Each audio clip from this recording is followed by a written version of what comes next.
So, taking on the great untruth that life is a battle between good people and evil people, let's dig more into the coddling of the American mind and talk a little bit more about that.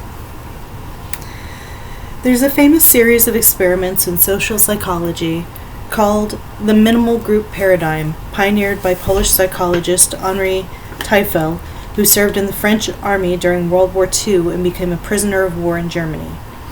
Profoundly affected by his experiences as a Jew during that period in Europe, including having his entire family in Poland murdered by the Nazis, Teufel wanted to understand the conditions under which people would discriminate against members of an outgroup. So, in the 1960s, he conducted a series of experiments, each of which began by dividing people into two groups based on trivial and arbitrary criteria, such as flipping a coin. For example, in one study, each person first estimated the number of dots on a page. Irrespective of their estimations, half were told that they had overestimated the number of dots and were put into a group of overestimators. The other half were sent to the underestimators group. Next, subjects were asked to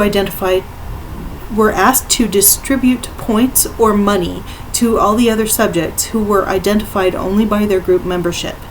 Teufel found that no matter how trivial or minimal he made the distinctions between the groups, people tended to distribute whatever was offered in favor of their in-group members. Later studies have used a variety of techniques to reach the same conclusion. Neuroscientist David Eagleman used functional magnetic resonance imaging, fMRI, to examine the brains of people who were watching videos of other people's hands getting pricked by a needle or touched by a Q-tip. When the hand being pricked by a needle was labeled with the participant's own religion, the area of the participant's brain that handles pain showed a larger spike of activity than when the hand was labeled with a different religion. When arbitrary groups were created, such as by flipping a coin, immediately before the subject entered the MRI machine, and the hand being pricked was labeled as belonging to the same arbitrary group as the participant, even though the group hadn't even existed just moments earlier. The participant's brain still showed a larger spike. We just don't feel as much empathy for those we see as other. The bottom line is that the human mind is prepared for tribalism. Human evolution is not just the story of evolution of individuals competing with other individuals within each group. It's also the story of groups competing with other groups, sometimes violently. We are all descended from people who belonged to groups that were consistently better at winning that competition. Tribalism is our evolutionary endowment for banding together to prepare for intergroup conflict.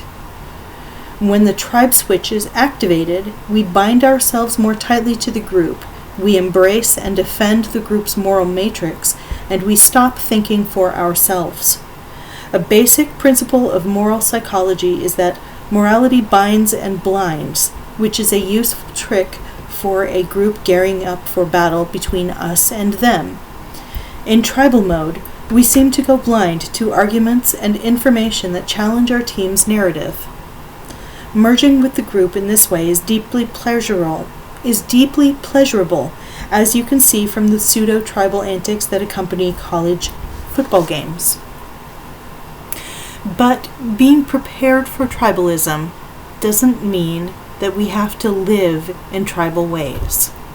The human mind contains many evolved cognitive tools. We don't use them all the time. We don't use all of them all of the time. We draw on our toolbox as needed. Local conditions can turn the tribalism up, down, or off. Any kind of intergroup conflict, real or perceived, immediately turns tribalism up, making people highly attentive to signs that reveal which team another person is on. Traitors are punished, and fraternizing with the enemy is too. Conditions of peace and prosperity, in contrast, generally turn down the tribalism. People don't need to track group membership as vigilantly. They don't feel pressured to conform to group expectations as closely. When a community succeeds in turning down everyone's tribal circuits, there is more room for individuals to construct lives of their own choosing. There is more freedom for creative mixing of people and ideas. So what happens to a community such as a college, or increasingly a high school, when distinctions between groups are not trivial and arbitrary, and when they are emphasized rather than downplayed? What happens when you train students to see others and themselves as members of distinct groups defined by race, gender, and other socially significant factors, and you tell them that those groups are eternally engaged in a zero-sum conflict over status and resources?